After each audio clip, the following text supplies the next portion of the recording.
So simply we have the incident in South Texas with this guy killed so many people. Again, the gun control Right. is on the table. What's going on?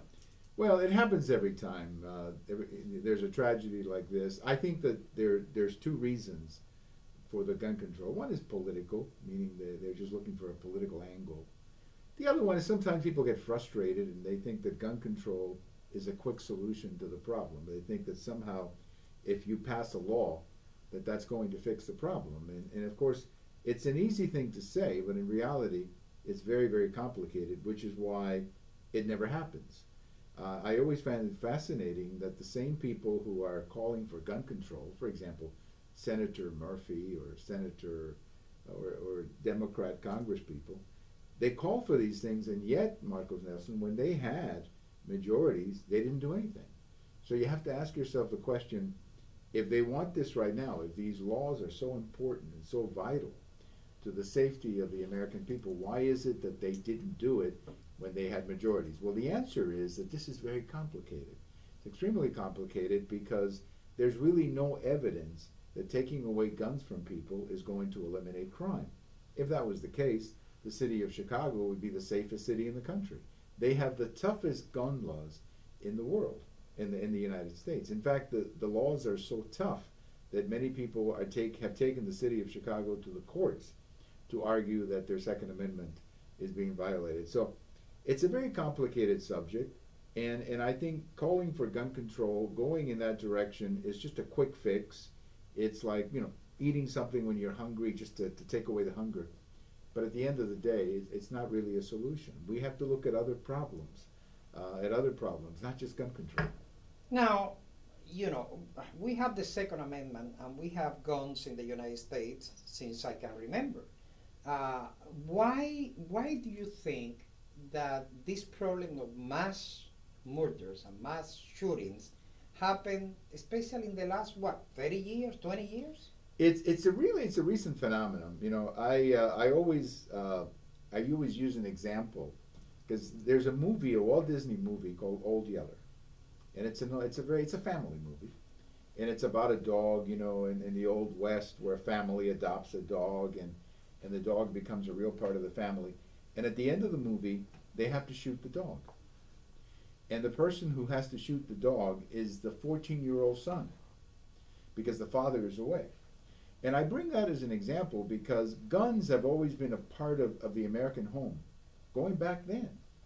And yet you didn't read about these massive shootings at churches or concerts for much of American history.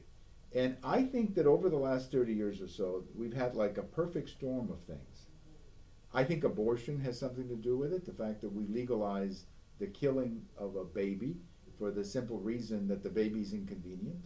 A woman says, this pregnancy is inconvenient, therefore I'm going to terminate it with no concern whatsoever for the fact that there's a life in question. You also have, I think social media has also played a role. Social media is a wonderful thing, we all use it.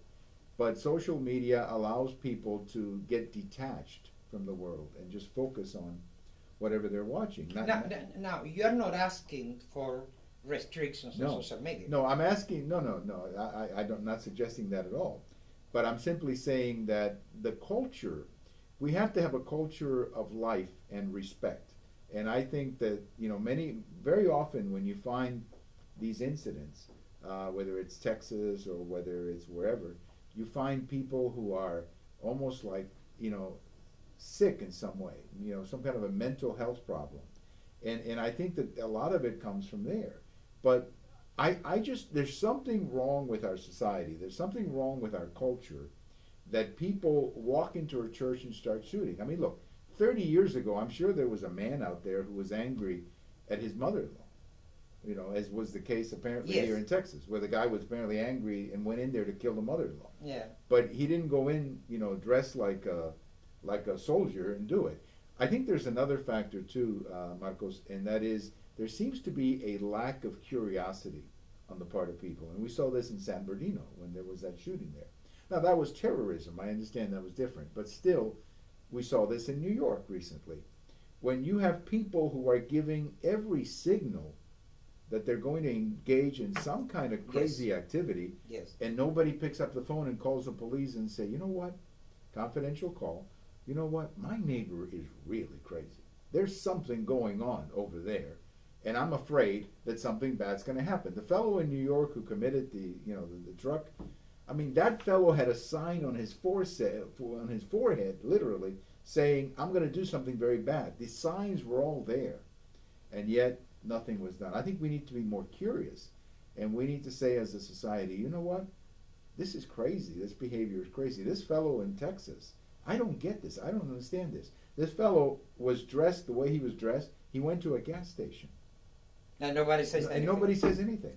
It's like, oh, everybody dresses like that on a Sunday afternoon. No.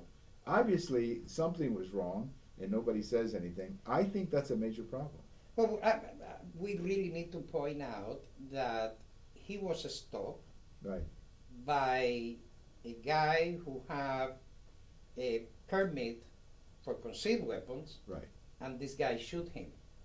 So I question, I know that it's not the best scenario, but I question, what about if almost everyone in that church has a gun with them? Right. Well, that's a fair question, and I think one we need to ask. You're exactly right. The reason he didn't kill more people is because there was a citizen outside who stopped him. Now, I don't know the rules in Texas. I don't know if a person can bring a concealed weapon to a church. Unless I the don't know. church particularly have a sign there saying no. Okay, all right. So I'm not familiar with that Okay. rule, but I do think that you're right. I think if there had been somebody there in that church who could have at least disabled the shooter, maybe not kill him, but at least disabled and make it impossible for him to kill as many people. I think that if we're going to live in a country where crazy people are allowed to be among us, the only protection that we have is our ability to defend ourselves. I really believe that. At the end, I think that I agree with you that the problem, instead of taking the guns out of the citizens, is in changing the way that this society thinks, the way that the young people are educated. Mm-hmm. I think that we need to reinstate ethic in the classroom, respect Mm-hmm. for the flag, for the national anthem, for the elders, and it has to be a different culture. But A different society. You're right. You're exactly right. There, when I came to the United States in the 1960s, this was a very different country on many of those things. If somebody had said in 1970, for example, just to pick a date, that there was going to be a rash of these murders or these attacks, they would have said, no way, that could never happen here. Yeah. But yet it's happening here. There's a lot of things that are happening that are very weird, these killings, these shootings. And you have to ask yourself, okay, fine, so you take away guns from people. Let's say theoretically, let's just say hypothetically, we took everybody's guns away. So nobody had a gun anymore.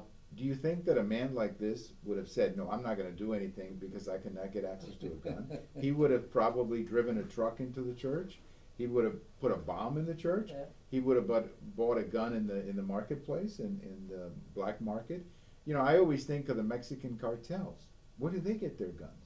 They get their guns in the black market. exactly. So, Well, thank you very much for watching. Again, your comments, your suggestions are welcome, and we're going to see you again next week.